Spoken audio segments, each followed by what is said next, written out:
नमस्कार, स्वागत है आप सभी का। खंड शिक्षा अधिकारी परीक्षा 2019 की जो 16 अगस्त को संपन्न हुआ था उसकी ऑफिशियल आंसर की आज आयोग द्वारा रिलीज़ की जा चुकी है। और जो मैंने आपको सॉल्व कराया था उसमें केवल जो है 3 से 4 प्रश्नों का डिफरेंस है। तो जिन लोगों ने वो वीडियो देखा है उसको 3 से 4 प्रश्न जो डिफरेंस है उसको हम जो है यहाँ पर डिस्कस कर लेते हैं। और सबसे ज़रूरी चीज़ जो है, जो 2-3 क्वेश्चन ऐसे हैं जिनमें आपत्ति की जा सकती है, ऑब्जेक्शन किया जा सकता है। आयोग ने आपको 25 तारीख तक का समय दिया है। ये देखिए आयोग की विज्ञप्ति, यहाँ पर 25 तारीख तक का जो है समय आपको दिया गया है। 25 तारीख तक जो है आप साक्ष्य सहित अपनी आपत्ति जो है इस फॉर्मेट पर, चाहे इसको हाथ से बना लें चाहे टाइप करा लें, इस फॉर्मेट पर आपको जो है वहाँ पर डाक के द्वारा या जो है बाई हैंड रिसीव कराना है। पता वगैरह सब इसमें लिखा हुआ है किस तरह से देना है। तो सबसे पहले जो है, जो लोग ये चाहते हैं कि उनको इस पेपर का सॉल्व मिल जाए, तो उनके लिए जो है हमारी डिकोड एग्ज़ाम टीम ने जो है पूरी पीडीएफ में जो है सारे जो ऑफिशियल आंसर की से आंसर्स हैं उसको हाईलाइट कर दिया है। और उसका लिंक जो है इस वीडियो के कमेंट बॉक्स में जो पिन कमेंट है और साथ में डिस्क्रिप्शन बॉक्स में दिया हुआ है। आप तुरंत जो है उसको डाउनलोड कर लीजिए। उसमें आपको कोई असुविधा नहीं है कि पीडीएफ अलग है और आंसर की अलग है और आपको जो है मिलान करना है। सारे आंसर्स जो है येलो हाईलाइटेड हैं।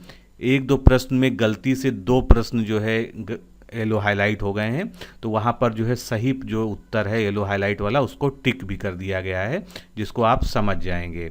तो तुरंत डाउनलोड कर लीजिए। जो लोग आरओ देने जा रहे हैं, जो लोग पीसीएस देने जा रहे हैं, वो तो ज़रूर डाउनलोड करके उसको एक बार पढ़ लें और आप अपने दोस्तों के बीच भी उसको शेयर कर सकते हैं। तो ये तो हो गई सॉल्व पीडीएफ की, जो आपको लिंक दिया गया है उससे आप डाउनलोड कर लीजिए। अब जो है सारे प्रश्नों को रिपीट करने का कोई अर्थ नहीं है, क्योंकि अभी 2 दिन पहले ही जो है उसको मैंने पूरा का पूरा आपको जो है पढ़ाया है। तो जो 2-3 क्वेश्चन में डिफरेंस है वो आप जो है आंसर की देखकर ही समझ जाएंगे। अब जो है बात करते हैं, 2 क्वेश्चन ऐसे हैं जिसमें मुझे बहुत ही ज़्यादा आपत्ति है और आप भी इस पर आपत्ति कर सकते हैं अगर आप करना चाहें, या आपके विवेक पर निर्भर करता है। तो इसके अलावा कई प्रश्नों पर आपकी आपत्ति और हो सकती है, उसको आप कमेंट में लिखिएगा। वैसे मैंने बहुत सारे आंसर्स को अभी वेरीफाई कर लिया है जो आयोग ने दिए हैं और जहाँ पर डेविएशन हो सकता है। तो मुझे 2 ऐसे उत्तर मिले, जो है 2 ऐसे प्रश्न मिले जिसमें आप जो है उत्तर के लिए जो है ऑब्जेक्शन फाइल कर सकते हैं। पहला जो है हमारे सेट सी में जो है ये है 41 नंबर क्वेश्चन। यहाँ पर लिखा हुआ $5 ट्रिलियन इकॉनमी टारगेट बाई क्या है। तो आयोग ने उत्तर दिया है, ये देखिए पीला हाईलाइट है, 2024 आयोग ने उत्तर दिया है। और मेरा ऑब्जेक्शन ये है कि ये 2025 होना चाहिए। या तो यहाँ पर वित्तीय वर्ष के हिसाब से पूछा होता, फाइनेंशियल ईयर के हिसाब से पूछा होता, तो फाइनेंशियल ईयर 2024-2025 हो जाता। लेकिन यहाँ पर ईयर की बात की है। अब इसके सपोर्ट में मैं बहुत ही पुख्ता सबूत, बहुत ही जो है अच्छे साक्ष्य आपको दे रहा हूँ, जो सरकारी साक्ष्य हैं, और आप इसका इस्तेमाल ज़रूर करें। इन साक्ष्यों को भी हमने गूगल ड्राइव के फोल्डर में अपलोड कर दिया है। आप वहाँ से जो है इसको डाउनलोड कर सकते हैं, प्रिंट निकाल कर इसको आप अपने ऑब्जेक्शन के साथ जो है फाइल कर दीजिए। तो सबसे पहला जो है साक्ष्य आपके सामने है। तो ये देखिए, ये पीआईबी की प्रेस रिलीज है, किस डेट की, 31 जनवरी 2020 की। आप लोग भी पीआईबी की वेबसाइट पे भी जाके डाउनलोड कर सकते हैं। वहाँ पर आप हिंदी वाले सेक्शन में जाइएगा प्रेस रिलीज में, और कीवर्ड आप डाल सकते हैं इकोनॉमिक सर्वे 2019-20 हिंदी पीआईबी, इस तरह से आप लिख के सर्च करेंगे तो आपको 31 जनवरी की ये प्रेस रिलीज मिल जाएगी। ये मैंने आज ही डाउनलोड किया है 18 अगस्त 2020 को, यानी अभी उपलब्ध है। आप इसको वहाँ से डाउनलोड कर सकते हैं, या जो मैंने लिंक आपको दिया है डिस्क्रिप्शन बॉक्स में वहाँ से आप डाउनलोड कर सकते हैं। यहाँ पर इसकी हेडिंग ही है, बाजार को सक्षम बनाना, व्यवसाय अनुकूल नीतियों को प्रोत्साहन देना तथा अर्थव्यवस्था में विश्वास को मजबूत बनाना, और भारत को 2025 तक $5 ट्रिलियन की अर्थव्यवस्था बनाने के लिए ईमानदारी से धन सृजन महत्वपूर्ण आर्थिक समीक्षा 2019-20। अब पूरा पढ़ने की आवश्यकता नहीं है, आपका काम यहाँ से भी चल सकता है। फिर आगे चलते हैं। ये जो है इसका लिंक जो है आपको मिलेगा द हिंदू से, लेकिन ये पीआईबी की वेबसाइट पर भी है। पीआईबी ने 31 जनवरी 2020 को जब आर्थिक समीक्षा रिलीज़ हुई थी 1:26 PM पे इसको जो है अपलोड किया था। इसमें थीम बताई गई है आर्थिक समीक्षा की, जो मैंने अपने प्रश्न में भी आपको बताया था। प्रश्न एक बार मैं दिखा देता हूँ। मैंने इसको पहले भी बताया था, अपनी जो मैंने आपको पढ़ाया है उसमें भी दिया है, और साथ में इसको टेस्ट सीरीज में भी मैंने डाला था। और सीधा यही प्रश्न था कि 19-20 में जो है में भारत के $5 ट्रिलियन की अवस्था बनाने की कब तक संभावना दी गई है, तो 2025 तक यहाँ पर संभावना दी गई है। और इसमें आर्थिक सर्वेक्षण की थीम मैंने बताई थी, enable market promote pro business policies and strengthen trust in economy ethical wealth creation की in India becoming $5 trillion economy by 25। ये हिंदी में और इंग्लिश में दिया हुआ है। ये ऑफिशियल स्टेटमेंट है सरकार का, इसमें कोई भी दिक्कत नहीं है। इसमें आप जो है पीआईबी की ये जो न्यूज़ है, हिंदी इंग्लिश दोनों, इसको आप कोट कर सकते हैं। यहाँ भी साफ साफ लिखा हुआ है, ethical wealth creation key to India becoming a $5 trillion economy by 2025। ये इकोनॉमिक सर्वे 2019-20 का है, मिनिस्ट्री ऑफ फाइनेंस के द्वारा इसको जारी किया गया। ये पीडीएफ भी आपके जो मैंने लिंक दिया है उसमें मौजूद है, वहाँ से आप इसको डाउनलोड कर लीजिए। तीसरा मैं आपको दिखाता हूँ, तीसरा जो है प्रेस रिलीज है, ये भी पीआईबी का ही है, आर्थिक समीक्षा 2019-20। इसमें की हाइलाइट्स थी जो है 31 जनवरी 2020 को जो है, देखिए टाइमिंग भी कब अपलोड की गई है, ये अभी भी अपलोड है, इसको आप आराम से जो है वहाँ पर ढूंढ सकते हैं। तो इसमें जो है आपको मैं मेन मुद्दे पे ले चलूँ, क्योंकि कम से कम 15-20 पन्ने की है। आप इसका लिंक जो है ये दिया हुआ है, वो भी आप डाउनलोड कर लीजिएगा ज़रूर। तो दुनिया के लिए भारत में असेंबल इन इंडिया और मेक इन इंडिया योजना को एक साथ मिलाने और निर्यात बाजार में भारत की हिस्सेदारी 2025 तक 3.5% तथा 2030 तक 6% हो जाएगी। ये एक वो हो गया, लेकिन आपको जो मेन मतलब है इसमें कई सारी चीज़ें, 2025 तक भारत को 5,000 अरब वाली अर्थव्यवस्था बनाने के लिए जरूरी मूल्य संवर्धन में नेटवर्क उत्पादों का निर्यात एक तिहाई वृद्धि करेगा। तो ये सब ऑफिशियल सबूत हैं, इसमें कोई भी आपको दिक्कत नहीं है। आप ऑब्जेक्शन करना चाहें तो निश्चित रूप से करें। फिर आर्थिक समीक्षा जो बुकलेट जारी हुई थी उसके पेज नंबर 231, ये आप देख लीजिए, ये उसी की जो है प्रिंट आउट की जो है वो है। तो 2019 इसका भी लिंक डिस्क्रिप्शन में दिया हुआ है। यहाँ पर भी परिचय में ही साफ साफ लिखा है, ये खंड 1 की बात कर रहा हूँ, खंड दो खंडों में जारी हुआ था और हिंदी इंग्लिश दोनों में जारी हुआ था। तो जो आर्थिक समीक्षा 19-20 पार्ट 2 है, उसका हिंदी और इंग्लिश दोनों में ही आपको ये मिल जाएगा इसी चैप्टर में। तो यहाँ पर जो है वर्ष 2025 तक $5 ट्रिलियन अर्थव्यवस्था का लक्ष्य हासिल करने के लिए एक सुदृढ़ निवेश वातावरण तैयार किया जाना अति आवश्यक है। तो आपको मैं चार जो है साक्ष्य दे रहा हूँ, इसके लिए जो है आप ये चारों साक्ष्य का उपयोग कर सकते हैं। एक्चुअल में ये प्रश्न जो है 2024 और 2025 दोनों ही इसमें उत्तर हो सकता है। मैं आपको ईमानदारी से बता रहा हूँ कि 2024 भी माना जा सकता है, 2025 भी माना जा सकता है, क्योंकि ये क्या है, ये वित्तीय वर्ष के हिसाब से सरकार के द्वारा घोषणा की गई है, ना कि किसी एक सिंगल वर्ष। तो अगर इसमें 2000 वित्तीय वर्ष लिखा होता 2024-25 तो ये जो है सबसे करेक्ट स्टेटमेंट होता। तो इस आधार पे अगर आप ऑब्जेक्शन करते हैं तो इसमें सभी को कॉमनली एक नंबर जो है, मतलब इस प्रश्न का नंबर जो है सभी को मिल सकता है। क्योंकि आप कई जगह पढ़ेंगे, जैसे आप बजट का एक डॉक्यूमेंट पढ़ेंगे, मैं वो भी आपको दिखा सकता हूँ, उसमें कहीं कहीं पर 2024 ही लिखा हुआ है, लेकिन हर जगह वित्तीय वर्ष की बात की गई है, ना कि वर्ष की। तो इसलिए जो है 2025, क्योंकि वित्तीय वर्ष 2024-25 कब ख़त्म होगा, 31 मार्च 2025 को ख़त्म होगा, इसलिए 2025 जो है इसमें ज़्यादा सही है। अब अगला प्रश्न ले लेते हैं, जो 68 नंबर प्रश्न है हमारी सी बुकलेट में। तो इसमें परियोजनाएं और नदियां, ये मैंने पढ़ाते समय भी आपको कहा था कि ये प्रश्न ही गलत लग रहा है। उकाई, आप जानते हैं उकाई परियोजना तापी नदी पर है, जायकवाड़ी गोदावरी पे है, इसमें दो में कोई डाउट नहीं। उसके अलावा अगर आप खड़क वासला देखेंगे तो खड़क वासला परियोजना आपको मुथा, यहाँ पर जो है मुथा की जगह वहाँ पर ये आप देख लीजिए इस तरह से मुठा नदी मिलेगी, क्योंकि इंग्लिश का प्रोनाउंसिएशन ठा के लिए THA ही होता है और इंग्लिश वर्जन जो है इसका उसमें MUTHA लिखा हुआ है।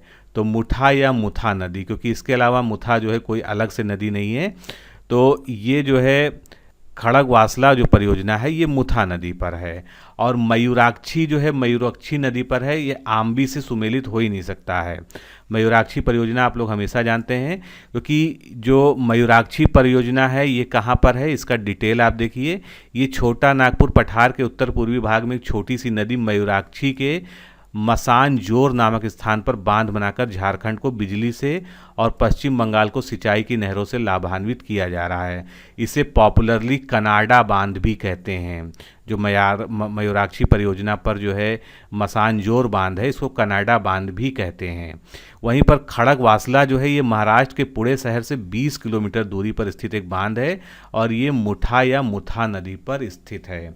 तो निश्चित रूप से इसमें कोई भी सुमेलन सटीक नहीं है, क्योंकि मयूराक्षी के लिए कोई ऑप्शन ही नहीं दिया है। और ए के हिसाब से आप देखें तो इनके हिसाब से सी का 2 होना चाहिए, जो कि खड़गवासला को यहाँ पर इन्होंने आम्बी बताया है।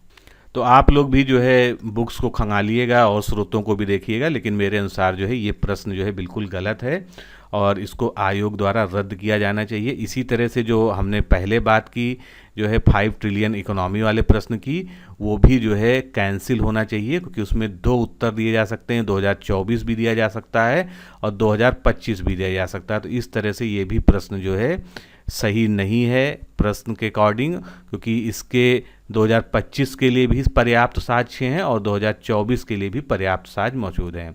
आप लोगों ने कमेंट में जो है ये पोषक तत्व वाला क्वेश्चन पूछा था कि निम्नलिखित में से कौन सा पोषक तत्व दलहनी फसलों की गांठ गठन के लिए आवश्यक है। तो इसका उत्तर जो है आयोग ने बोरान दिया था। शुरुआत में मैंने भी आपको नाइट्रोजन बता दिया था कि, लेकिन वो गलत है। एक्चुअल में नाइट्रोजन फिक्सेशन होता है, जो नोड्यूल्स होते हैं, नोड्यूल्स, रूट नोड्यूल्स जिसे कहते हैं, उसमें लेग हीमोग्लोबिन होता है, और ये जो है जितने भी पल्स होते हैं, दलहनी फसलें होती हैं, उनमें जो है गांठें बनती हैं। फिर इसमें जो है कई सारे बैक्टीरिया आते हैं और वो जो है नाइट्रोजन फिक्सेशन का कार्य करते हैं। तो नाइट्रोजन फिक्सेशन यहाँ पर होता है, लेकिन जो ये गांठ बनने की बात जहाँ तक है, नोड्यूल फॉर्मेशन की बात है, ये बोरान के द्वारा ही होता है। आप जो है बॉटनी की बहुत ही फेमस बुक है MP कौशिक, आप सभी लोगों ने जो है ज़रूर पढ़ा होगा अगर आप साइंस साइड हैं। और तो MP कौशिक जो है, जो मॉडर्न बॉटनी है, यहाँ पर आप बोरान का रोल देख सकते हैं। Also it is essential for the formation of root nodules in leguminous plant, तो बहुत ही स्पष्ट है। उसके अलावा मैग्नीज और मैग्नीशियम वाले में आप लोगों को जो है कन्फ्यूजन है, तो आयोग ने जो उत्तर दिया है वो बिल्कुल सही है। मैग्नीशियम जो होता है वो सूक्ष्म पोषक तत्व यानी माइक्रोन्यूट्रिएंट नहीं होता, वो एक मैक्रोन्यूट्रिएंट होता है। और जो मैग्नीज है वो क्या है, वो एक जो है माइक्रोन्यूट्रिएंट है। आप किसी भी नॉर्मल बुक में देख लेंगे, सभी में आपको मिल जाएगा। तो अगर आप गूगल सर्च कर रहे थे रूट नोड्यूल के लिए, तो हो सकता है आपको ये नाइट्रोजन आपने जल्दी से पढ़ लिया हो। Nitrogen is the most common limiting nutrients in plant leguminous use nitrogen fixing bacteria specially symbiotic rhizobia with their root nodules to encounter the limitation. तो इसका कहने का मतलब ये है कि जो रूट नोड्यूल्स बनते हैं उसमें नाइट्रोजन फिक्सेशन होता है, लेकिन यहाँ पर जो है पूछा गया है कि रूट नोड्यूल बनाने के लिए कौन सा पोषक तत्व आवश्यक है, तो उसके लिए जो है मैंने आपको दिखा दिया, इससे अच्छा कोई प्रूफ नहीं हो सकता है। उसके लिए जो है आपको बोरान की ही आवश्यकता होगी। तो आयोग का ये उत्तर जो है सही है। बाकी कुछ प्रश्नों में आपको और भी कन्फ्यूजन होगा, लेकिन मैंने उनको चेक किया है और ऐसा कोई भी जो है मेजर क्वेश्चन नहीं जहाँ पर जो है कोई बड़ी गलती दिख रही हो। लगभग सब सही है। एक क्वेश्चन जो है कार्दमक छत्रपों वाला है, जिसमें मैंने बताया था कि वो जो धातु, जो उसमें अति दुर्लभ धातु का सिक्का चलाने की बात की गई थी, तो जो मैंने उसके बारे में रिसर्च की थी तो वो मुझे जो है एक जगह सिल्वर मिला था, लेकिन वहाँ पर स्पष्ट रूप से कार्दमक न लिख के छत्रप लिखा था। तो ये जो है किसी जो है स्टैंडर्ड बुक में ये क्वेश्चन मिल भी नहीं रहा है। आयोग ने इसका जो है आंसर क्या माना है, ताम्र माना है। तो आप इसको देख लीजिएगा, हो सकता है जो है कहीं पर मिल जाए। और अगर आपको लगता है कहीं पर रजत ही मिलता है, लेकिन आपको किसी न किसी मानक बुक को कोट करना पड़ेगा एविडेंस में, तो अगर आपको सिल्वर कॉइन के बारे में मिल जाता है तो निश्चित रूप से आप जो है उसमें ऑब्जेक्शन कर सकते हैं। बाकी जो है कोई भी प्रश्न जो है ऑब्जेक्शनेबल मेरे हिसाब से नहीं है। अगर आपको लगता हो तो आप जो है मुझे कमेंट में बताइएगा, उस पर रिसर्च की जाएगी। लेकिन अगर वो गलत पाया जाएगा तभी मैं जो है अगला वीडियो उस पर बनाऊंगा। अगर मैं वीडियो नहीं बनाऊंगा तो इसका मतलब समझ लीजिए कि वो जो है आयोग के हिसाब से जो आंसर सही है वो सही है।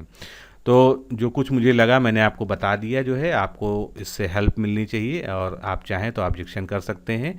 तो आज के लिए इतना ही दोस्तों, नमस्कार, धन्यवाद। साथियों, अगर आप आर ओ परीक्षा की तैयारी कर रहे हैं और आप एक गंभीर अभ्यर्थी हैं तो आप हमारे इस क्रैश कोर्स प्रोग्राम से जुड़ सकते हैं, जिसमें कुल 11 फुल टेस्ट आपको प्रोवाइड कराए जाते हैं और करंट अफेयर्स के 9 टेस्ट। इस तरह से आपको कुल 20 टेस्ट दिए जाते हैं, जिसकी PDF फाइल आपको मिलती है। ऑनलाइन एग्ज़ाम देने की, ऑनलाइन टेस्ट देने की आपको सुविधा मिलती है, जिससे आप बिल्कुल परीक्षा कक्ष जैसा माहौल महसूस कर सकें। तो आपके सामने हमारे क्रैश कोर्स के टेस्ट सीरीज की एक डेमो PDF की फ़ाइल आपके सामने खुली है। इसी तरह से आपको जो है सारी PDF जो मैंने आपको बताया दी जाती है। सभी प्रश्न उनके जो है बाइलिंगुअल उनका ट्रांसलेशन, यानी जो है हिंदी इंग्लिश में प्रश्न होते हैं, लेकिन व्याख्या जो है संपूर्ण उसकी हिंदी में होती है। प्रश्न का उत्तर देने के साथ ही में उसके बारे में जितनी भी चीज़ें इंपॉर्टेंट हैं, जो भी कंटेंट उस टॉपिक को क्लियर करने के लिए आवश्यक हैं, वो जो है व्याख्या में लिख दी जाती हैं, जो आप देख सकते हैं। इसी प्रकार जो है आपको सभी टेस्ट जो आप देंगे ऑनलाइन उसकी PDF दी जाएगी। तो आप ये कह सकते हैं कि आपको जो है क्वेश्चन आंसर के फॉर्मेट में पूरा का पूरा नोट्स उपलब्ध कराया जा रहा है इस क्रैश कोर्स के माध्यम से। तो सबसे पहले आप हमारे इस डेमो टेस्ट की PDF फाइल को प्राप्त करें। उसका लिंक इस वीडियो के डिस्क्रिप्शन बॉक्स में, साथ ही पिन कमेंट में दिया हुआ है। अगर आपको कोई असुविधा है, आप उसको नहीं ढूंढ पा रहे हैं, तो आप 9506742546 पर कॉल करके मांग सकते हैं। और अगर आप हमारे क्रैश कोर्स से जुड़ना चाहें तो आप ज्वाइन RO लिखकर इसी नंबर पर व्हाट्सएप से भेज दीजिए। आपको क्रैश कोर्स से जुड़ने से संबंधित समस्त जानकारी रिप्लाई में दे दी जाएगी। कम से कम समय में सेलेक्टेड मटेरियल के साथ, टारगेटेड अध्ययन सामग्री के साथ और अति संभावित प्रश्न श्रृंखला के माध्यम से RO परीक्षा की तैयारी के लिए इससे बेहतर विकल्प शायद ही कहीं उपलब्ध है। अतः अपना निर्णय शीघ्र लें और इस क्रैश कोर्स प्रोग्राम से जुड़ें।